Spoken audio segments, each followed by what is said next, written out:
Kerbal Space Program. Zombies in Space. Episode 16. Jet-powered rockets. So in the last episode, I was experimenting with jet-powered rockets and also with a new lander. If you look up there, actually this is the rescue lander, if I'm not mistaken. Or is it? I don't know. Sorry, it's hard for me to tell from here. But anyway, I'm using the jets, and I've modified how I'm using them. Basically, the idea is to discard all of them at the same time, whereas before I was trying to do kind of not exactly asparagus staging, but having the outer ones fuel the inner ones and then drop off, and then by the time I got high enough, I got high enough so fast that they were ineffective, and so staging them in that way was useless. So now I've got them all burning at the same time, and eventually I clue into the fact that, you know what, I shouldn't have full fuel tanks for them anyway. I will reduce the amount of jet that I have in those tanks to start with, because I never do end up using it all. Okay, we're 9.5 kilometers up, still rising. But this is the lander that at the top of this rocket is the lander that I was designing in the last episode. This is the one we're going to send to Moon to attempt our rescue. And so here we go, 14 kilometers up, and we start getting the whole flame out thing with the jets, and we start going out of control. Not good. And as you can see, there's plenty of rocket jet fuel left. So I get rid of those and they disappear. Oh, I still hadn't staged it, so they all got rid of them all at the same time. Yeah, that's right. So then I try to jettison those, and of course they were still thrusting upwards, so they didn't disappear for a little while. And finally I get everything under control. And things really start going haywire. And we're now dropping. We're below 8,000 meters and still dropping. This is not how this was supposed to go. So try to rescue the mission, at least to some extent. Get some science done, because this rocket is not going into space. And even if I can manage to get it into space, it's not going where I want it to. So we will call this a test and get the science that we can out of it. Drop that. At this point, we're not even going to try firing the rockets. Just ditch every little piece that we can and open the parachutes, because we're getting low. So we're at 3 kilometers up. Yeah, 3 meters. No! 3 kilometers up and falling. And the parachute's open. As you can see, a modification I made since the last episode. I put more parachutes towards the top so that it doesn't go nose down. It's got more parachutes to slow it down. So we gather some science. 14.4 science for a mission that went completely wrong. Not a bad thing to do for what became a test.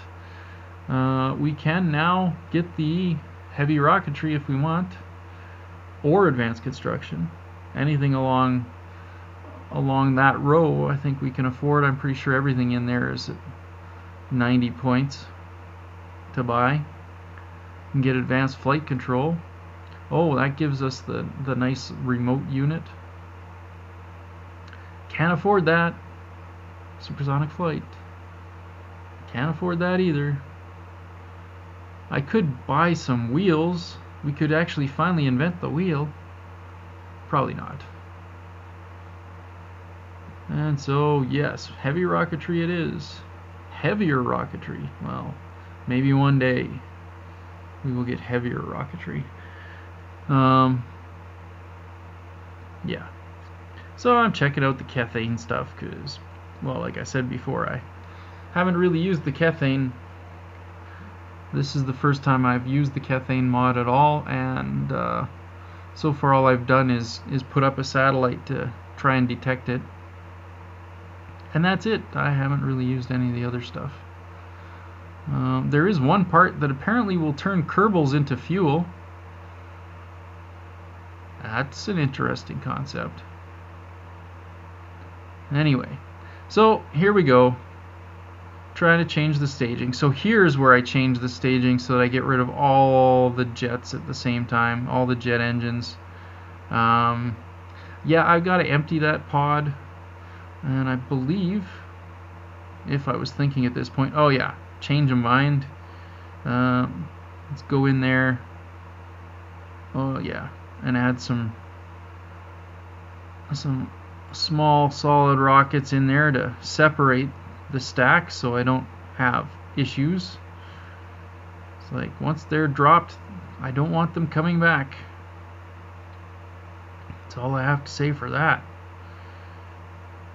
And at this point, do I clue into the fact that I don't need that much rocket fuel? Oh, and yeah, we had the wobble going on, so let's put in more supports. Good idea. Good idea. And I think this is where I realize, finally. Oh, wait, no. Yeah, I gotta get rid of the crew again.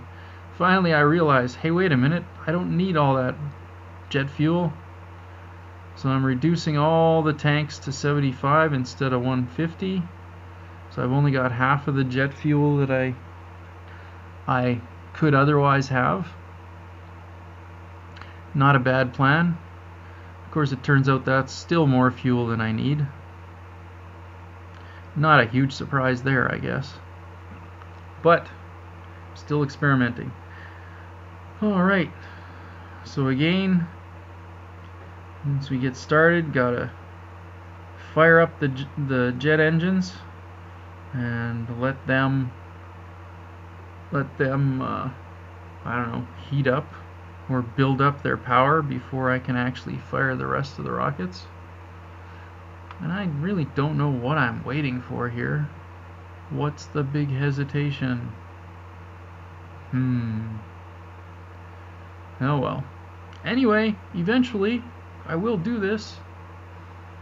But yeah, the plan here is to send this thing up to Moon and to rescue Jeanery, who's been sitting there for, standing there for a while. At least he's in an area that's a little safer to land on. Oh, finally, I get the jet engines going. Here we go.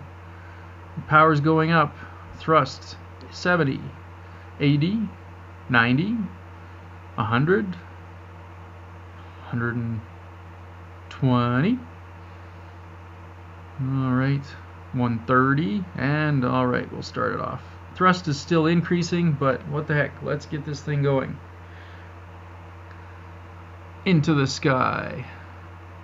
And the thrust is slowing down. It's about 142, still increasing a little bit, but we'll leave it at that. And we'll try to ditch those engines at about 14 kilometers up. So we're 2 kilometers up and tilting a little bit to 90 degrees there, so making a slight gravity turn, I guess is what they call it. Yeah, and of course,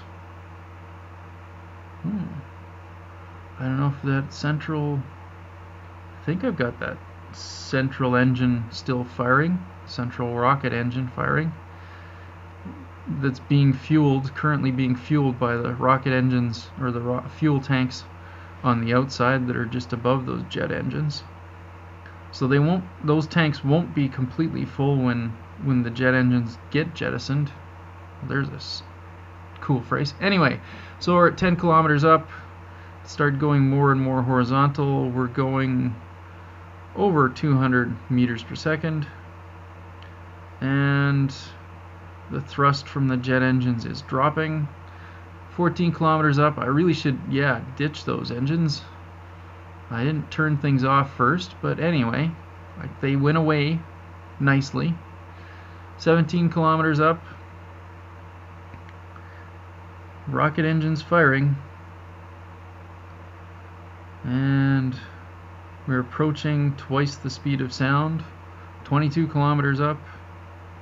And we've gone over double the speed of sound. Oh, engines are running out. So tried to do some asparagus staging with those. So this is good. We're moving up. Our highest point is approaching 60 kilometers. Our rocket's actually at almost 40 kilometers. Flattening out the trajectory. Things are looking good. So the key is, yeah, if you're going to use these jet engines to boost a rocket, ditch the engines before they flame out. Otherwise you're going to go into a spin and it's not going to be good.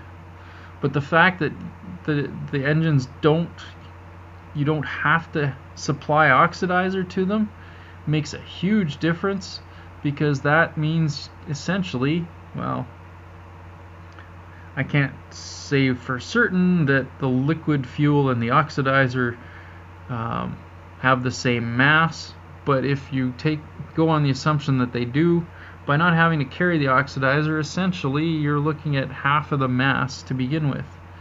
Although if, as I was doing, you're carrying extra fuel that you're not going to be able to use, it doesn't necessarily help you out that way. So try and figure out just how much jet fuel you need to get up to about 14 or 15 kilometers, and then only put that amount into your jet fuel tanks, because otherwise you're just wasting the advantage to some extent, because you're carrying extra weight to begin with. Anyway, we're barely thrusting now because we're slowly approaching our highest point. So checking the fuel here. We're doing good for fuel. Actually, we got plenty of fuel. Bit of a surprise. Though these aren't the most efficient rockets in space, so fuel's not being used quite at the rate that you'd like if you're already in space, but these will, those are empty, get rid of them. These will easily get us into orbit, I'm pretty sure. And then we can worry about using the more efficient engines later. Okay, and again we're approaching. Oh, there's Moon. Dang, if I'm paying attention, and I don't know if I was, could almost just go for a direct burn from here. I don't know. Was I paying attention? Was I not? Anyway, open up the solar panels. We don't want to run out of energy. That's a bad thing. That was part of the greed is bad situation, was that I was transmitting data while I was trying to land, and the batteries were low, and I was trying to monitor the solar panel situation so I could collapse them if I had to. Yeah, I missed the opportunity to go for the straight burn to Moon. And I'm having audio recording issues again, so I guess that's it for this episode. See you next time.